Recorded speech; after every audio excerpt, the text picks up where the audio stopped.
Hello mga taxpayers, Char. For today's teleserye mga mare, pupunta tayo ng grocery ngayon mga mare. At ito na nga mga mare, may bitbit nga si sir ng mga botelya. Yan ay mga botelya namin sa bahay at ipapant namin yan. Para may pambili na naman tayo ng bigas, o diba, makakadagdag na rin yan. O siya, andito na nga kami sa grocery, nakarating na nga kami. Kaya pagpasok mo sa grocery, kitang-kita agad, dyan kayo magpapant.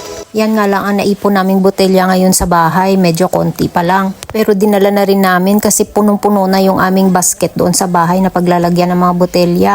So ayan, nagpant na nga si sir. Ayan, isa-isa nang nilagay ang mga botelya sa machine.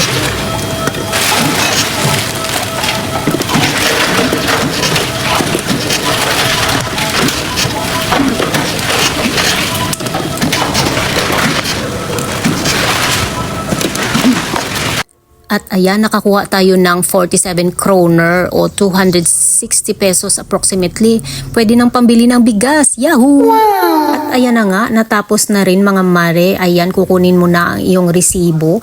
At ang resibo ay siyang gagamitin mo mamaya sa pagbayad mo sa iyong pinamili. Ibabawas yung amount kung magkano yan. O diba bongga. Hanggang dito na lang mga mare. Salamat sa panonood. Bye!